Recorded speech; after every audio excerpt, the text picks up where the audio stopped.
All right, friends, how's it going? Zig coming in at the top. Today on the show, we have Lydia Lunch. I'm coming at you after a week of shows, so my voice is a little shot, but we're gonna introduce this right. So Lydia is a profound artist. She's a singer-songwriter. She's a poet. She's an actress, filmmaker, and self-empowerment speaker. And I think the self-empowerment thing is found across all her work.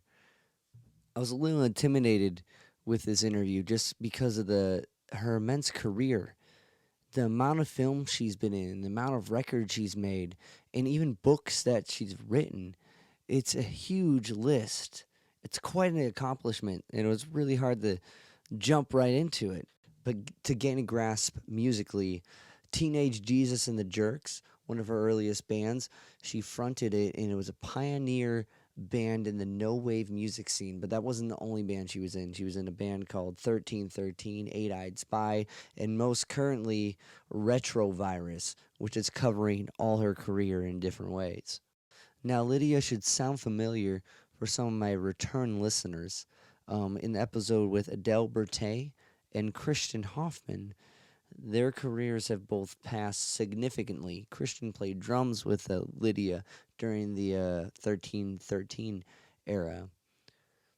Lydia's got a lot going on. She's got a new documentary out about her by Beth B called The War Is Never Over.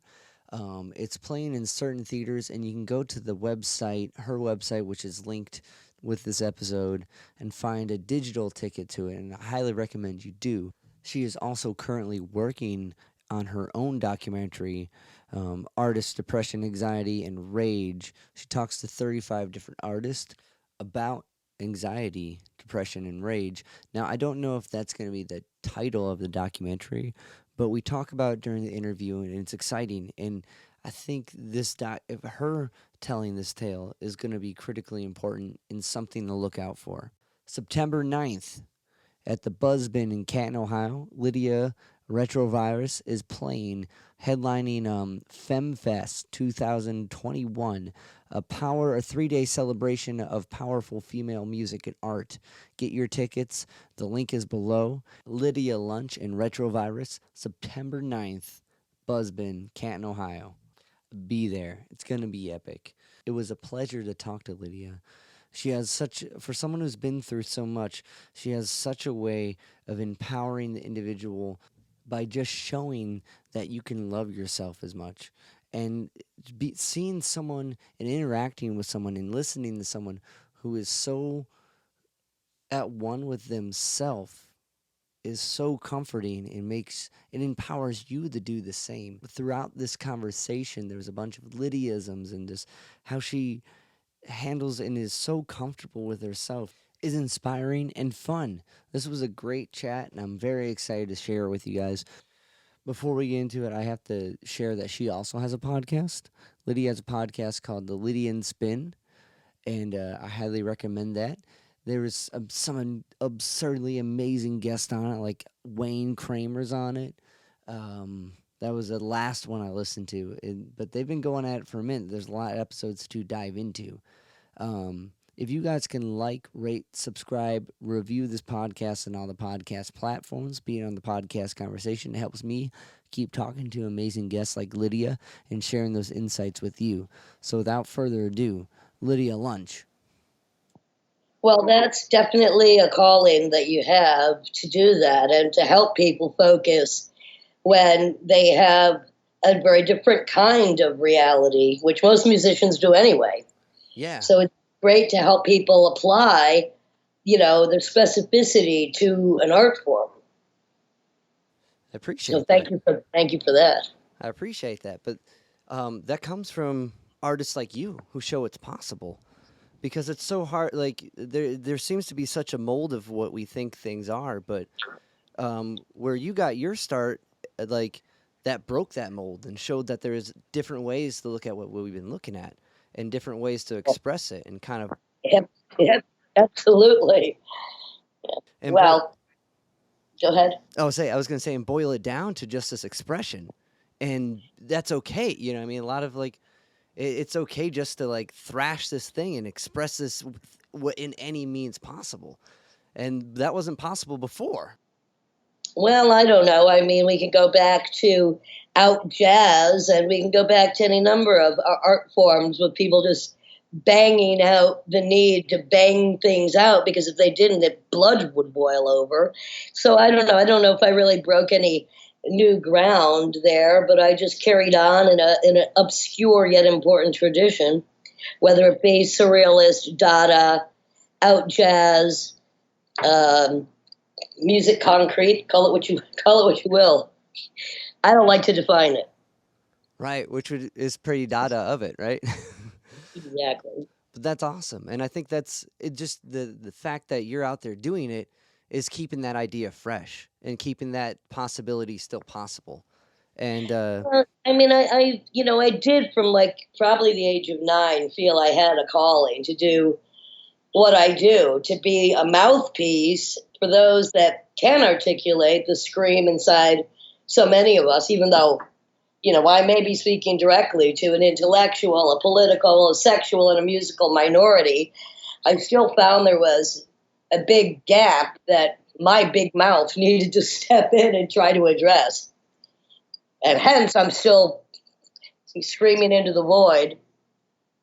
the void's pretty loud. You know what I Oh, mean? The void's pretty loud. yeah. um, Well, nobody said a black hole is dead either. So I mean, there's so many levels of different kinds of energy that we exist within, and so much of what actually exists we don't see and we don't hear. So we're really just infants, vehicles of microbes and bacteria on this planet, probably a parasitical universe within the solar system. But there is a lot of incredible beauty, unbelievable art, literature, and great people. So here we are. I'm loving it. What can I right. No, say? it's beautiful. It's absurd, but there's beauty within that absurd. Oh, Um, absolutely. I think really that people might not get that. I'm just going to address what I know people don't really get, and they don't get how funny I am unless they talk to me. They don't get that I'm kind of laughing hysterically at the mouth of the apocalypse, because I think it's apocalypse always and forever. Yes, the war is never frickin' over. Hello, every day, more so again. Hello, it has proven this.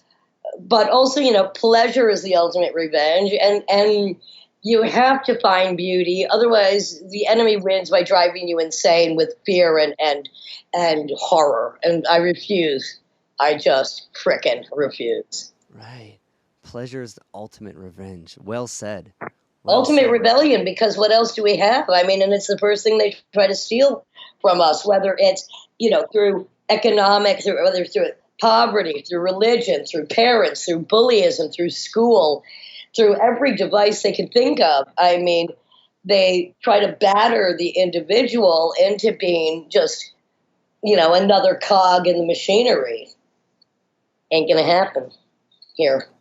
It's all from the rip. Like we're all like kind of programmed to do the same thing. React when you hear the spell. Go there. Don't ask questions like that. It don't no, that's not how it is. You think this way, think that way. Especially with like media now. Like Uh, there's I know. yeah. I can't. I can't. I mean, I hear you so well, and you haven't even said what you're going to say, because I'm like screaming. Not. I'm just screaming exactly. And the thing is, on this, I'm just going to jump in, because on this front, in a sense, the enemy has won, because they have created this consumer society with the attention span of a freaking gnat, that it's all about a picture slide, next, one song maybe, and they have reduced people's attention spans to such a commodification in itself, that it is just breeding kind of robots that want to be popular for no freaking reason, as if that is a goal in this life. Never been my goal. The first song I wrote, I never recorded it, was "Popularity is So Boring," as if I would ever know what that meant. That is an evil people. It's crazy. It's crazy because like there's the idea, like punk kind of brought music into like like a short amount of time to express this thing right quick, but it wasn't the same as like how we like are segmented things now. Like it's to the point where like kid like at least being around kids, I noticed the whole TikTok chunk of a song, like not even a whole song, just like the chorus of a song is now getting to be the goal. Like and it boils down the beauty that a whole song can the whole I know. song can incorporate, let alone an Well, album. I'm going to relate it to my own situation in the sense that I have Facebook and Instagram. I don't run them. My grand helpers do, because I need a billboard for what I'm doing. I don't like comments, positive or negative. I'm not engaging in a conversation. I don't have time to engage in a conversation. I'd rather have a monologue, as you can tell. Right. But it's bizarre that, I've been doing my podcast, The Lydia and Spin, for 2 years with incredible musicians, artists, visual artists, writers, political thinkers, all kinds of different people. And, I'll have 17,000 followers on Instagram and 1,000 people listening to the podcast. And I'm like, what the hell is going on here? Now, I don't care about the numbers, but you Right. understand how that division is, to me, freaking perverse. I don't get it. It's like, because people would rather see a picture. Next. It's very, very, it is what it is. We know what it Right. is. Oh, well, it's what it is. Yeah, it's like I get it. It's so weird because like especially your podcast is great, and the format of how you set it up, how you and Tim come in and talk about just kind of current things and jump into the interview, and you've had Wayne Kramer on there, Pat Loud, some amazing Ricky guests. Powell, right before he died, the incredible Def Jam photographer who did Beastie Boys and LL Yeah, Cool. yeah, We've had, Penny Slinger, one of my favorite female artists. People don't know, have to go and investigate. We've just had so many people, that and we're, carrying on. It's not going to stop, and we're certainly not funded. But especially during the pandemic, it was such a good time to do that because, word to me is still the most important form of communicating. And in light of the fact that, I mean, I was lucky because right before the pandemic, I've been touring a lot for 2 years, so I only really lost one show, according to my grand divination of just timing, bizarre as it is. I had other things I was going to be doing, and so I was actually very lucky. So many musicians had tours canceled, still have tours canceled, etc. But the pandemic really helped to make the podcast for me so important because, there was a lot to say, especially 2 years. right. Still is. Yeah. And there's a lot of people to talk to. And to me, it's just a continuation of what I've always done, which is to collaborate with people, which is to try to expose, people to other people. And it's definitely the next step from, the Beth B documentary, The War Is Never Over, which, the podcast is kind of a continuation of that. And at the same time, during this last year, I've been working on my own documentary on artist depression, anxiety, and rage. And I've interviewed with Jasmine Hurst, who's done a lot of videos and photographs with me, 35 musicians and artists. Now, I don't have depression or anxiety at this point. I'm rage, take it to the stage. I never get mad in my personal life. But almost every one of my friends is plagued with one or three of these conditions. And not only them, and I actually saw a chart that was like at the top of the Depresso graph, musicians, poets, writers, then it drops down to sports figures, et cetera, et cetera. And, by some studies, 73%, I think it's an understatement, of musicians have depression, anxiety, or rage. It's understandable. I mean, Right. Wow, that sounds like an amazing documentary. Um, and really poetic and really beautiful. I think it's really mandatory. I mean, we edited it down from 50 hours. Now we're down to 70 minutes. We're still working a bit on it, but it's really poetic. And the people are just, some people said it was the best therapy session they've ever had, which to me is fantastic news. that's with both those, like with anxiety and depression, it's like where how do you even start to lift that? And I think a lot of times expressing that and being able to express that with somebody and know that you're not the only one that kind of has these feelings and these difficulties is huge. And I can see that, like, if you have that much material and, like, to boil it down, that's a lot of people trying to express Oh my earnestly. God, I know. So At one point, it was getting a bit heavy. Let's just say an understatement, getting a bit heavy. yeah, So we decided, and my friend Joseph Keckler termed this phrase. So I had Jasmine over to my house. We're working on this documentary, and we're like, oh God, we need some relief from this. So I said, in bed, Jasmine, we're going to watch Big Frida. I don't know if you know who Big Frida is. We're going to watch Big Frida, one of the happiest, I don't even know how to describe, bounce queens from New Orleans. And during the commercial, we're going to edit. So we bedded it for a while, and that helped. that's awesome. Well, you got Bedded.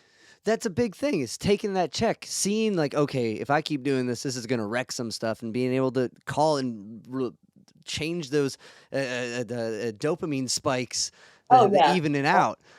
Absolutely.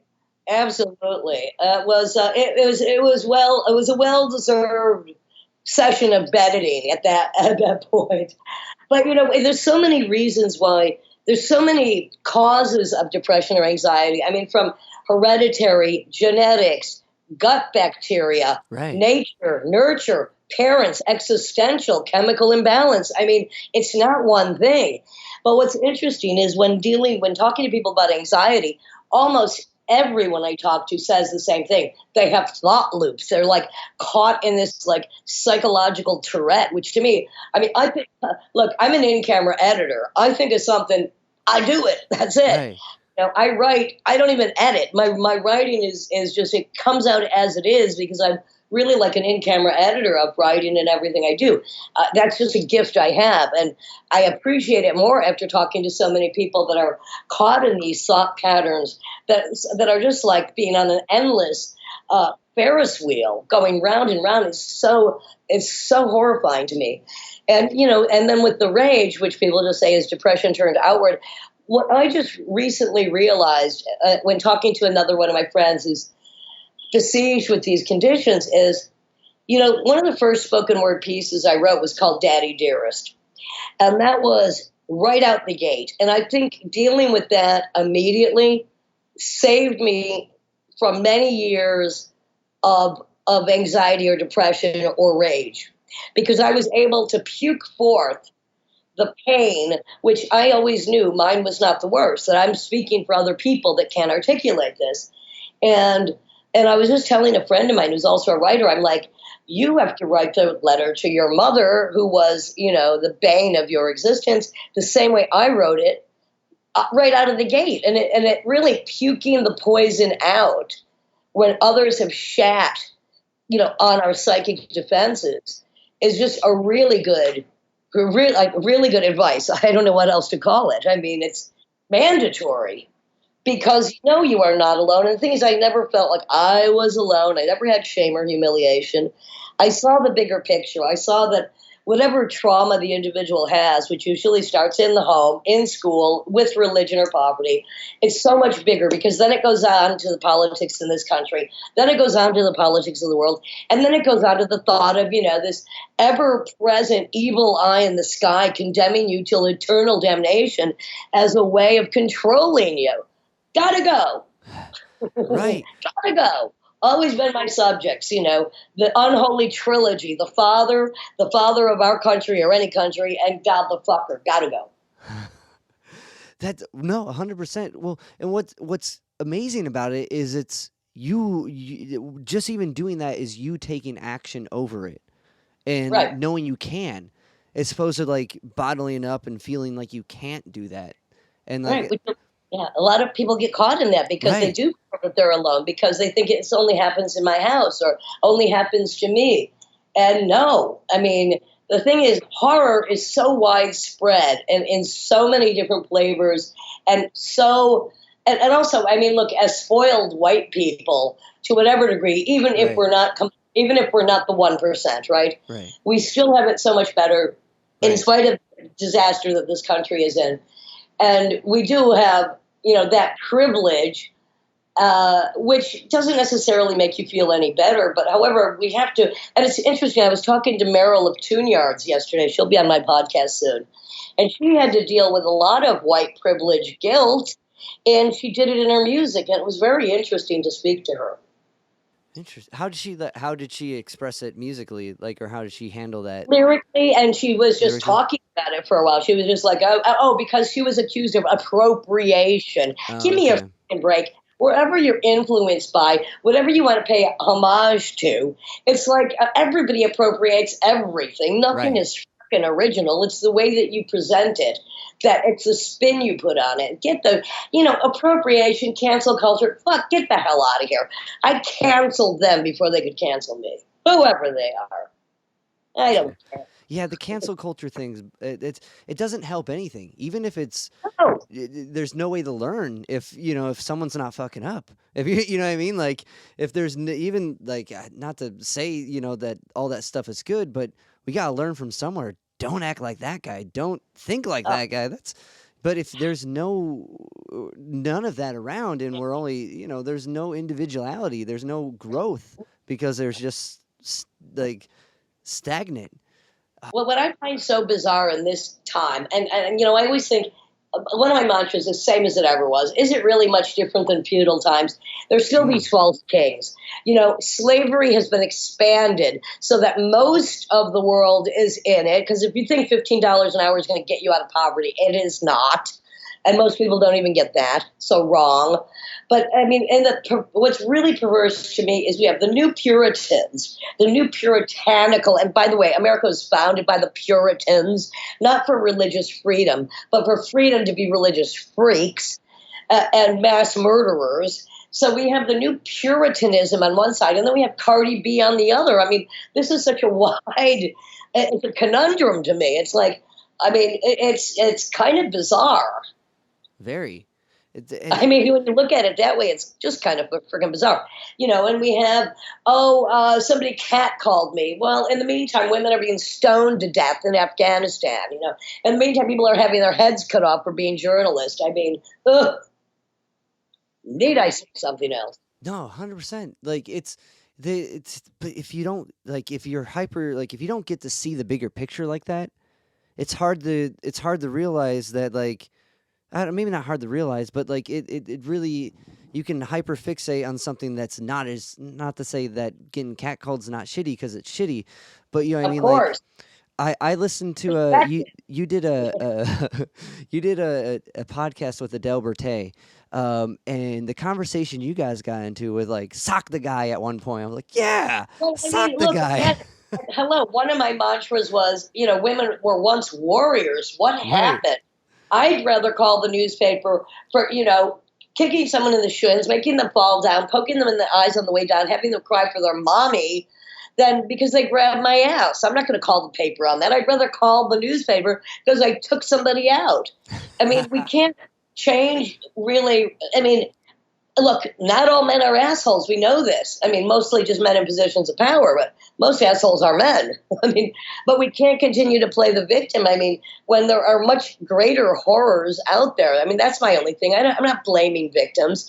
I'm blaming mothers for not teaching their daughters how to, self-defense or psychic or verbal, physical defense against, inconsequential idiots. And I'm blaming fathers for not teaching respect. But we have come a long way. And part of that is reflected just in, for instance, gender fluidity now. That's a great progress that we're making. Right. And the more of that comes out, the better as a whole everything is going to be. Because I think one of the biggest problems is sexual segregation as children. Act like a man, be tough, don't cry, smile, be pretty, don't be mean, fuck off. Yeah.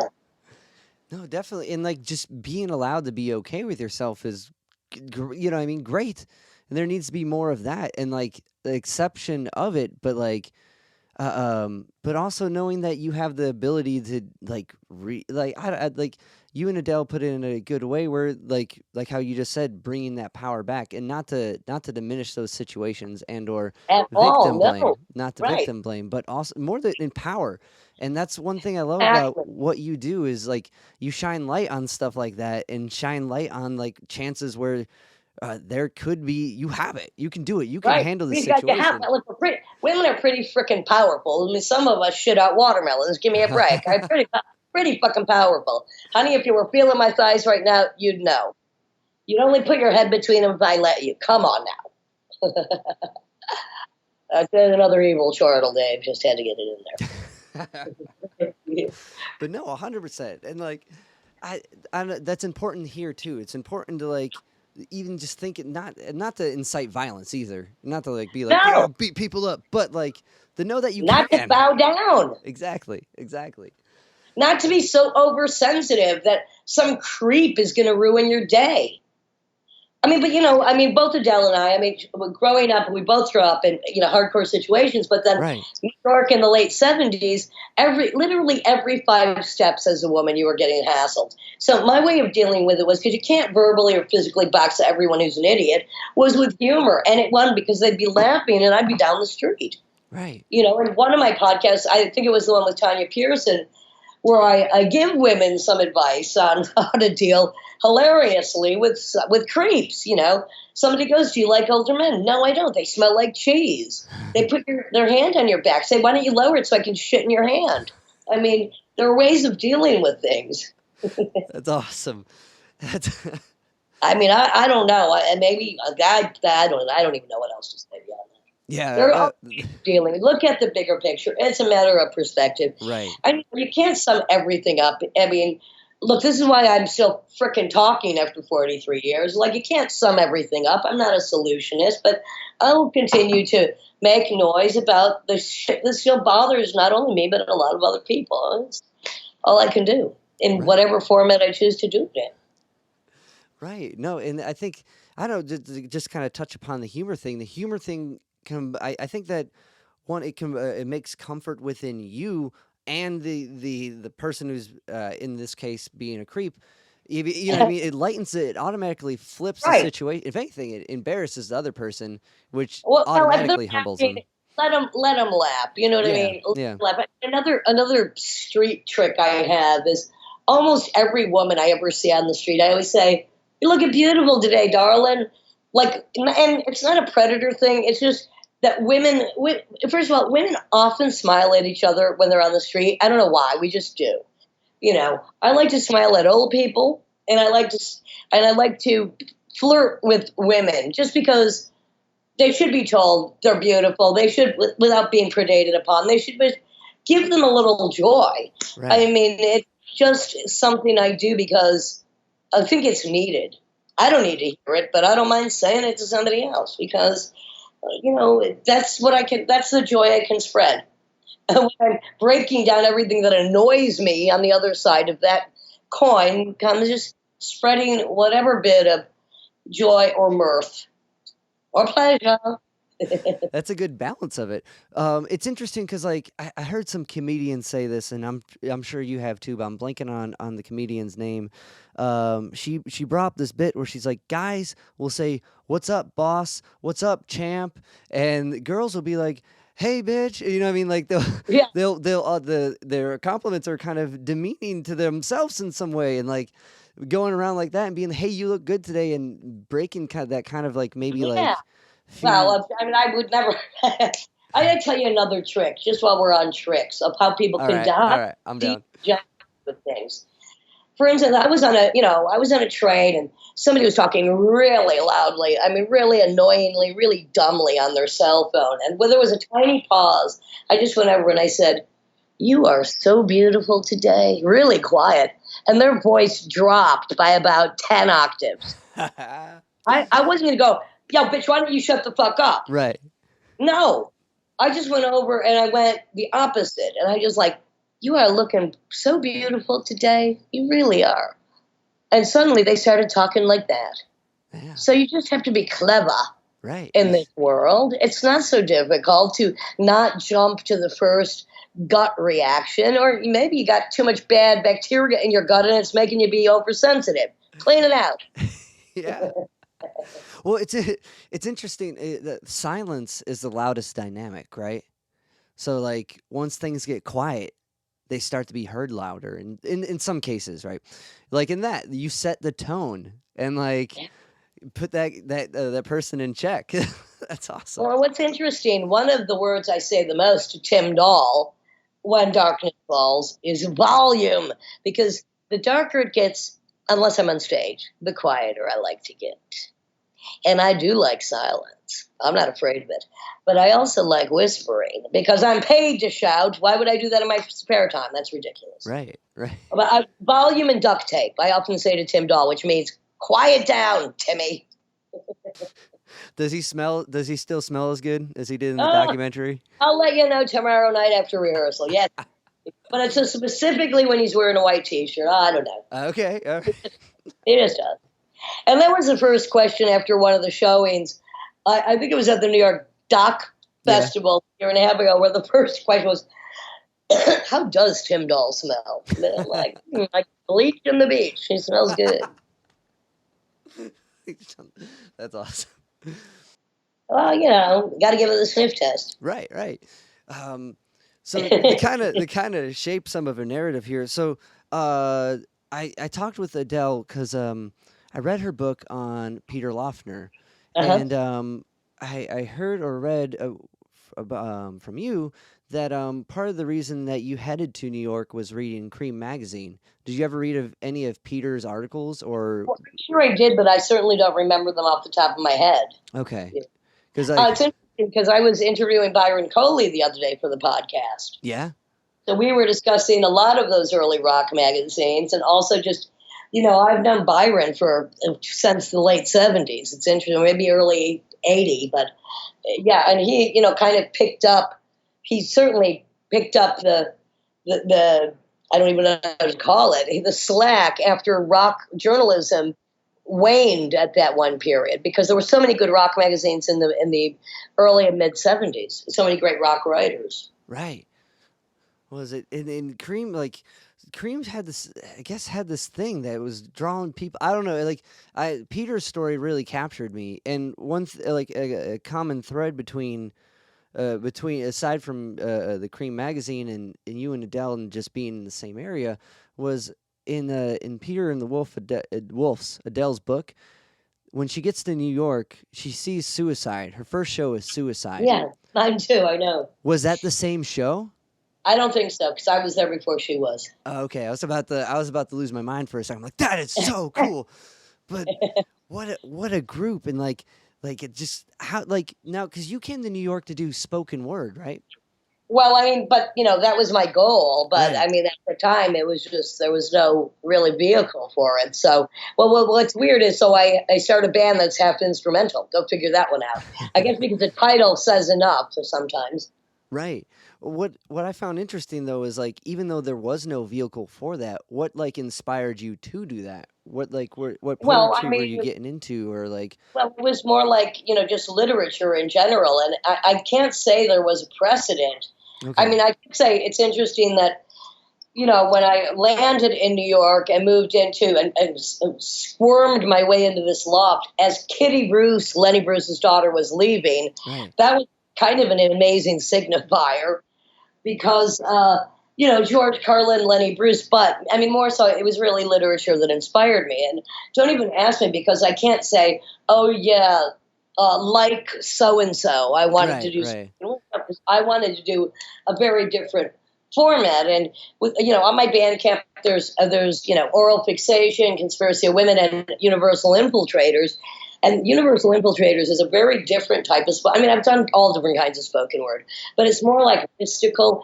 And what's interesting about that recording, and mostly my spoken word records are always live because that's where the energy is, but with Universal Infiltrators, and there's some of this kind of more mystical poetry, and The War Is Never Over, the documentary that's just out, and also on the DVD extra, there's performances with Mark Cunningham, who was in the band Mars, of this style of poetry that I'm speaking about. With Universal Infiltrators, I did 5 shows with Dave Knight, who played with Daniel Dax and the Shock-Headed Peters, and he was mixing 18 cassettes live. Wow. And it's really one of my favorite spoken word records. It's less of a harangue than most. It's not like a political, it's more like a more mystical poetry thing. But if you don't know it, it's on Bandcamp. One Late night when you might want to ooze into something, I do recommend. That's awesome. Now, I did a deep dive on a lot of your discography, um, but it's interesting that the multiple formats of it and what like I'm not maybe I'm not looking for like a person who influenced you, but just the idea of it, right? Because like if there's It this had to be done. I mean, really, I felt it had to be said. It had to be done. And, I brought a lot of people to the spoken word stage for the first time. Some never returned to it because they found it horrifying. I find it the most immaculate form of communication, the most powerful. It's not, of course, the most popular because you really got to kind of sink into it or not. You got to go for the ride, and the ride can be rough. It can be rough going. And also, when I first started doing spoken word and started curating shows, I mean, you could only do 10 minutes. People just didn't have the attention span until you could find places that understood. And especially in Europe, there were more poetry festivals or places that, even if they didn't understand the language, could understand the concept. Or even like working with Hubert Selby, Last Exit to Brooklyn, Requiem for a Dream, The Room. He'd never been paid for doing a reading. He never went on tour. So it was just, doing the spoken word stuff or producing a record by Wanda Coleman, an African-American professor, an amazing poet, published on the same press as Charles Bukowski, Black Sparrow Press, no longer with us. But it was just so important. And also, bringing other people to the spoken word stage. And especially curating multi-generational women to get their voices up there. It's got to be done. So I did it. It's really that it's that simple. I'm stubborn. I'm relentless. That's amazing. That's what you get when there's this thing that can potentially exist. You need that endless forward movement to make it happen. And with your spoken word and just like how we were talking about the multiple records being like different forms of it, it is that type of performance is terrifying in a way. Like when you're playing in a band or whatever, you're kind of behind it. You're with a group of people or you're hiding behind an instrument to some degree. And people like music is super easy for someone to be like, yeah, I'm here, I'm listening to you, but I'm also Yeah, at the bar talking to somebody. Even if the music is not comfortable, it's easier to slip into that Right. than to just sit there. And one of my favorite insults was somebody said it. I even worked this into one of my spoken word records. Why would I want to pay $5 to hear somebody who sounds like my sister on the rag? Well, I didn't make you frickin' come here. Maybe you should be listening to your sister when she's on the rag. You'll get a lesson in something. But that being said, like it's it's open to that. You know what I mean? It's open to people being like it. One, I find it's harder to get people's attention because musically, it kind of just the concept of how music affects our brain neurologically, like it reacts in a different way. You can hear Right. it without hearing it. It's doing a chemical reaction, even if you're not actively listening to it. Yeah. So to get someone's attention, then have them listen and have them understand, or is a whole nother set of issues, and like, Yeah. or not issues or challenges, I should say. Right. Well, and look, even if people are listening, it doesn't mean they completely understand. Sometimes Right. I have felt that the less they understand the language, the more they might understand my sentiment. People, and it's the thing is too. I mean, again, you don't have to come. If you don't want to hear it, you don't have to come. That's it, quite simply that. And often I would curate in the beginning with, like not just spoken word. Eventually I came to just, doing more spoken word evenings, but, mix it up with some performance art or some music. But, people then just understood it. And what's interesting is at the same time, I mean, it was mysterious, and I think it was because of the Reagan period. Myself, Exene Cervenka, Jella Biafra, Henry Rollins, I mean, and others, we all at the same time kind of just came up with the need to speak about what was going down. And one of my favorite tours was when Exene and I I couldn't even do this many shows. I can't do this many shows now in America. We did 30 spoken word shows in America, and it was a tag team. So we were on stage at the same time. That record is called Rude Hieroglyphics, and we were going back and forth. And that was a really cool format. That is really cool. And I mean, just something, 30 shows, this was like, I don't know, 90s, early 90s. I couldn't even find 30 shows now in the States. You can't find them. Definitely not now. Well, I mean, Retrovirus is going on tour September 7th through 16th, and I'll send you the flyer for that. As you know, we're coming to Canton, Ohio. Right, for Femme Close. Fest. You're in? Are you in Cleveland still or Cincinnati? Where are you? I'm in Cleveland, so Yeah. it's like not far away. That's Well, do come. definitely. If you're coming, let me know. I'll gladly put you on the guest list. I know Okay, nobody cool. else from Canton, Ohio. I'm there. I'm there, Lydia. That's gonna be All right. awesome.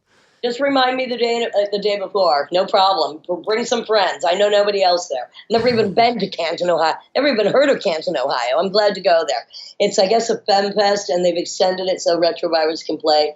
I'm very, very happy to be rocking out. Now is the time that we need some frickin' rock music. Definitely. That and what I guess one I'm trying to think. Canton. The only claim to fame Canton has it's Hank Williams Sr. either was leaving there or going there when he died. So that's what Well, That's what Canton's got going, which now, is kind of a bummer. you may have done your homework, but I guess you don't know. Maybe you do. But I covered a song not written by Hank Williams Jr., but he did the best rendition of it, and it's called Red, White, and Pink Slip Blues. Nice. And Hank Williams Jr. does such a great rendition of it. So I did a covers album with Cypress Grove, collaborator I have from the UK. We did a whole album of cover songs, and that was really the hardest one because I've done cover songs forever. I love doing songs that we really hated, and I don't even reconfigure them that much. It's just people are like, oh, I never heard those lyrics. I'm like, well, the reason I'm doing this song we all hated was because actually there were good lyrics. We just never really heard them. And so the Hank Williams Jr. cover, I parked my pickup truck around at Ricky Brown's garage over around the next block because there's a repo man coming around. It's about the situation we're in. Anyway, I got a bit of country in me, you know it. Bob Boom. Do you are you a fan of Nancy Sinatra? Well, I covered a few of her songs. I mean, Right. I don't know. I'm a fan of Lee Hazelwood, who wrote the songs. That's for sure. Okay, because like that cover, you knocked that cover out. The one with Roland. Well, Howard, yes, on Velvet Morning, but I also covered Lightning's Girl, which is a really obscure Nancy Sinatra, Lee Hazelwood track with A-Eyed Spy. I really like doing cover songs. I like fucking with the gender in it. That's awesome. I love when it's changed like that because it changes the whole perception of what the song is, and like then you start to question like, well, what even was it to begin with? But Yeah. but yeah, I mean, I don't know too much about Lee Hazelwood Wood's history or whatever background of it, but that record he did with Nancy, at least that first one, I think there's 3 of them, was really popping as far as cool tunes So on it. he was definitely a perverse troubadour of the highest ranking. Kind of on a scale, but on a different thing, kind of more psychedelic, but kind of like a Leonard Cohen in a way, Yeah, but more perversely pop, and I mean really weird. I mean, right. and music used to be. Look, there's a lot of weird music still, no doubt, but I'm saying radio music, top 40 music, especially when I was an adolescent or early teenager. If you think about the music that was played on the radio in like 68, 69 to 73. I mean, we had like Ball of Confusion by The Temptation, Light My Fire, The Doors. You had Ask Alice by Jefferson's Airplane. I mean, the music was so, Ohio by the way, the song Ohio by Crosby, Stills, Nash and Young. There's an amazing live version by the Isley Brothers that mix it with Jimi Hendrix Machine Gun. Oh, I do recommend Right. immediately after this listening. Only the live version. It's so stellar. And, Ohio, the song For Dead in Ohio, being about the, student murders at Kent State by the U.S. Well, yeah, of course. That's a good combo wombo of that because I mean I shouldn't say good combo wombo, like as far as narratively putting those 2 songs together, that's amazing. The fact that No, I'm gonna hear it right when we hang up. I'm gonna blast it. You're gonna blast it. You're gonna see what I'm talking about. definitely. But like like the fact that the narrative has to exist isn't great at all. But the putting those 2 together that's a really interesting combo. Yeah. Yeah. But yeah, Absolutely. what an array of different, like, just like this is pop. You know what I mean? Like now when everything's so fed to the individual, but it's also like so it's perfect and Soulless. yeah, Soulless. yeah. It's very like automated and like Yeah. Yeah, it is. It's automated, it's mass produced. There's 10 writers for every song. But I mean, that's the pop culture. right. I mean, the underbelly is still out there. It just seems weirder, harder to find at this point. And it's bizarre because you would think there's so much more information. But I mean, I don't know how old you are, but I'm just speaking about myself, Adele, Weasel Walter, even. We had to really search out word of mouth, read magazines to find out, and just considering the music. And I'm thinking of, again, from, we'll say, the Stooges to Berlin by Lou Reed. That period of music is so weird, so alternative, so good. And one of my favorite producers was Bob Ezrin, who produced Berlin and a lot of the Alice Cooper records until Billion Dollar Babies, which were all fantastic and, Right. high art conceptual rock records. And Bowie as well, up until I would say Diamond Dogs. I'm a conceptualist. I haven't written like a rock opera concept yet. Maybe coming. Not sure about that, but we'll Yeah. see. Do you have any ideas of like a narrative for it? Like a I narrative? don't know. Okay. That'd be awesome. I'll tell you the latest cover I did, and it's fantastic. And Weasel Walter played every instrument. War Pigs by Black Sabbath. Sick. I'll Weasel. send it to you. Yeah, that'd be awesome. Weasel rips. That's a talented He's musician. ridiculous. Oh, he's so good. I know, he's so great. You should have him on your show. That'd be awesome. I would gladly talk to him. I He heard would. I'd love to talk to you. He's got new records coming out. He just put together this new a compilation of a variety of my stuff, ending with War Pigs, which we're putting out for the tour, which we have for the tour. It's a variety of different kinds of stuff throughout the period. The stuff that Retrovirus doesn't cover, with a few Retrovirus things in there. But yeah, I'm sure Weasel would love to be on your show. I would love to chat with him. Was War Pigs, besides being a cool Black Sabbath song, was it a kind of a choice based off the new documentary? No, but it was no. It was Tanya Pearson, who did an oral history of women in rock documentary. She wanted to do a compilation LP to promote it, and I said, "Well, I'm doing War Pigs." And the thing is, the music is totally like Black Sabbath, but I had to find, because I don't have the Ozzy falsetto anymore. I had to find a new way of, because the lyrics are really good. I mean, they're really political, Yeah. And so I did double vocals where I'm kind of, witches gathered at black masses. That's right. That's what we do in the coven. That kind of thing. Oh, okay. I'm sending it to you immediately when we get off, which will be shortly. Okay, awesome. Okay, one, I appreciate your time. Just the kind of, because I know we've been talking for a minute, and I know you're on the move right now, and so I really appreciate it. A couple other questions before we dive into it, and I crack open that track and dive, because that sounds awesome, and that's such a Lydia thing to do. Add that like kind of like comment track with the singing. That's so cool. That's so Forget cool. about it. Exactly.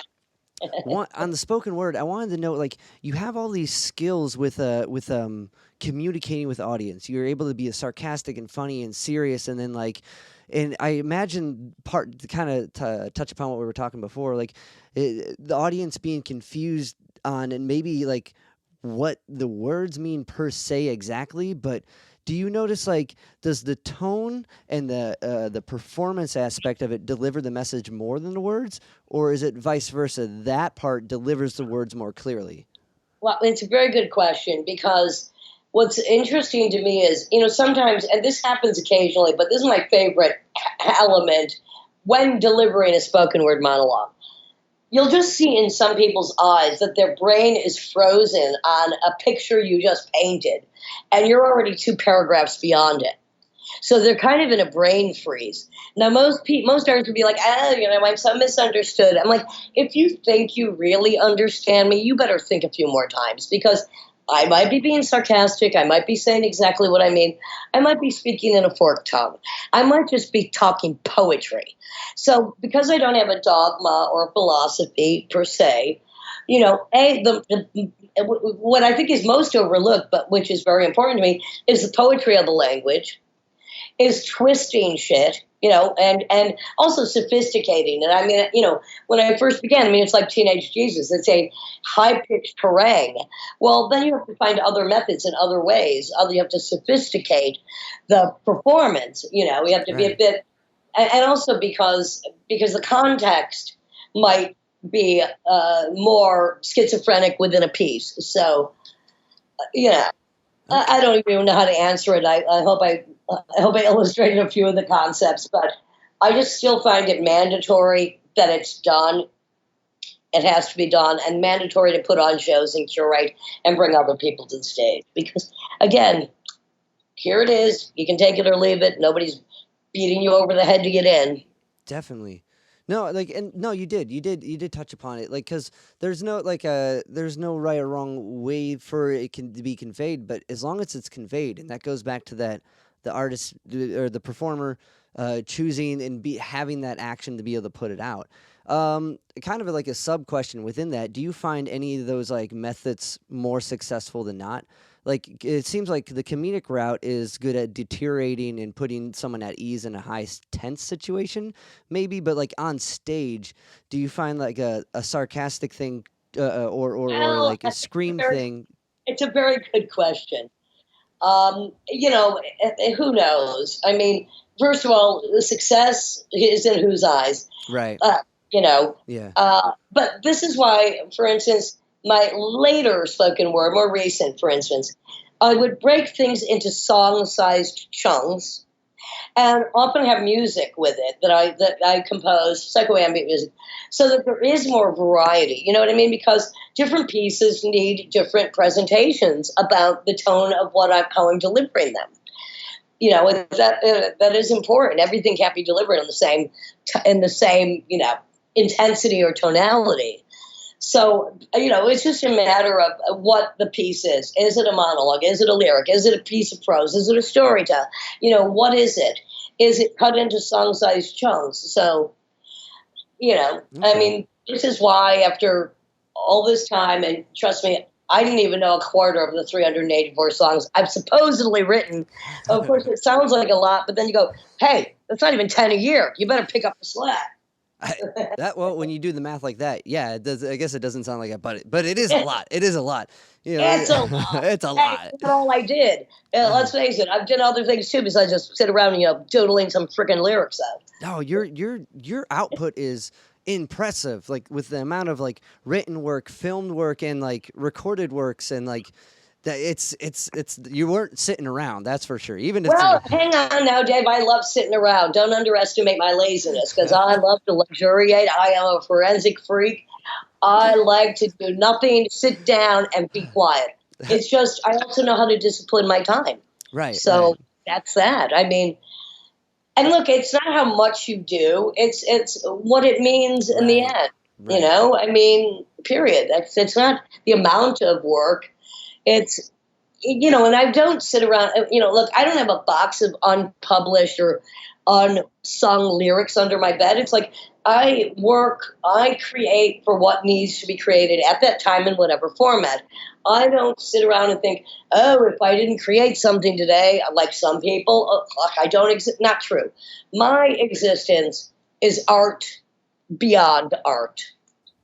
That is kind of a joke, but right. Well, that's really the Dada thing, which isn't a joke. You know what I mean? Exactly. Yeah. Exactly. There you go. You get it. One and the kind of it makes sense because I guess the amount of work you put out is just kind of it's to keep that serious the intended work or the work that you really want to convey well defined, I guess. Maybe it seems like someone who puts out a lot of work is just putting out all their rough tracks, if we're comparing it to music, right? Or rough songs that maybe it's just part of their songwriting exercises they have to do to get to the good one. I don't do that. First of all, I don't exercise, and second of all, as a musical conceptualist, I mean, the concept has to be there. I find the people to do it with, and then I release it. I don't put out my musical doodles. Right. I guess that's what I I was trying don't to say. doodle. I don't doodle. When it comes to the spoken word, do you write it down, or does it come out? Like, I know you do with some of them, but do you find like getting out there and like maybe taking like some of the routes like stand-up comedians do, where they try it in front of an audience and Hell like, frickin' no. First of okay, all, difference between me and a stand-up comic. They allow the audience to understand the punchline. right. The audience feels like I'm punching them in the face with most of my punchlines. Well First of all, said. Well said. I mean, timing is everything in comedy. I know about timing, but I still don't understand how people do. I mean, I'm very specific about the kind of stand-up comedy I like, but it's still kind of mysterious to me. But because I do stand-up tragedy, but so I do. Yeah, that's well said. That's awesome. Back to what your question was, though. No, I don't try things out because it's like I'm even going to go to like my band Big Sexy Noise. We would never have to rehearse because we knew what we were doing. Right. So I don't try things out. And when I'm doing a spoken word, 98% of it is written down. It just sounds conversational because that's my style of writing for the stage. Right. But, it sounds like I'm just off the top of my head. I can assure you, I am not. It's all on the page, and usually the pages are in front of me. It's just I have an eagle eye, and it sounds like I'm just talking. Nah. Right. Okay. No, there is some in there, but it's no. I'm not trying out a frickin' routine after all this time, honey. Yeah. I guess it wasn't. I guess I didn't mean it like reading like that. Just more of like when things come to life, and like because I've watched quite a few, and I see you with the paper, but like in some of them, and then some not. So like that's and I know you've said before that you don't put it out unless you know the whole not just a blank canvas. You have the painting there that you're presenting. You're not just right. But I mean, what's bizarre is, look, I can't even memorize my own freaking lyrics. I mean, I think this is something that I learned from David Bowie 5 years. Like my brain hurt like a warehouse. I had no room left to spare. And it's like I might sing lyrics 100 times, and I want like a classical musician, the lyrics there, even if they're dunderheaded and 6 lines repeated, because it gives me, bizarrely enough, more freedom, because I could have a brain freeze. Sometimes doing spoken word live, I would have a brain freeze where I'd go, did I just say that page twice? Of course, I never have, but because I know how to turn a fucking page. But you know what I mean? Sometimes I get a brain freeze because I want to be in the moment. I don't want to have to rely on my memory. Classical musicians have their scores in front of them. It may not seem like I need them, but I like to have them there.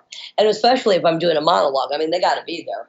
I had to memorize 2 plays in the past with Emilio Camaro. I hated it, but I did it. I can do it, but why? I find it more liberating to have the pages there. It's bizarre. Most other people would say, no. I'm always amazed, for instance, like rappers who not only memorize, but don't write shit down. Right. Like they just go to the studio and they're free flowing. I'm like, amazing. Yeah, the memory part of it is pretty impressive just for anyone who can do that. And like, but like with your point with classical musicians, I mean, they will shed that page, know it note from note, just like you will with your spoken with what you wrote, and like be able to it's just kind of a guideline at that point, I'd imagine. Yeah. That's fascinating. One thing else to shift gears, and maybe I don't know if it's a lighter thing to get into near the end or a heavier thing, but within the documentary, you mentioned this part about self-detox and finding one's love for yourself, and I thought that was very profound, and I don't think that's something that, and I think we've kind of touched upon it throughout this interview quite a bit, but the idea of self-detox, like what does that look like? Like, or at least what did it look like for you? Good question, because I mean, for me, when I had to do it, when I just found it mandatory, is you just have to delouse, and you have to really spend time alone, quietly. You have to just abolish any polluted thoughts that are not your own, that have been placed upon you or put upon you. You have to understand, like, look, any obsession. Hang on, I got to go answer the door. 1 second. Okay. All right. As I was saying, any obsession or nothing is taboo if you know why you're obsessed by it. But to just be run by obsessions or patterns or habits that are placed upon you by conditioning is something that I think people have to learn to break out of. And they have to also realize that, this is what I talk about in my book, Paradoxia, the last chapter, where, women especially have this void, and you can't fill it with other people. You can't fill it with alcohol, drugs, food, people, commerce. You have to fill it with yourself. You have to understand your unique self-worth, because if you don't, who the fuck are you? And why are you even here? I just don't need validation. I never did from anybody or anything. But that could be my own inherent arrogance, which I don't think is a bad word when applied correctly. My goal is to help other people become more self-centered, which I don't mean selfish. Right. I mean, understand their own power, uniqueness, and purity, their own, their possibility for love and understanding beauty, and not just being this polluted vessel perverted by all of nature's horrors. And I would say it's not even nature's horrors, it's all of the horrors that exist out there, which are lurking around every fucking corner like psychic parasites, to try to invade you and occupy this vehicle, which you can use for a better existence. Damn, I'm good. Yeah, you are. That's amazing. That'll be $250, Dave. All right, well, come here we back go. to you when you're clean, honey. Well, Lydia, it's I don't know. It sounds like someone's at the door. I really appreciate your time and making time to do this. I look forward to seeing you in a couple weeks here Absolutely, in I'm sending you war pigs right now. and I look forward to hearing that in like 2 minutes. So, great. Okay, take care, Dave. Thanks so much. It's been a great conversation, and I'll put you on to Weasel as well. Okay.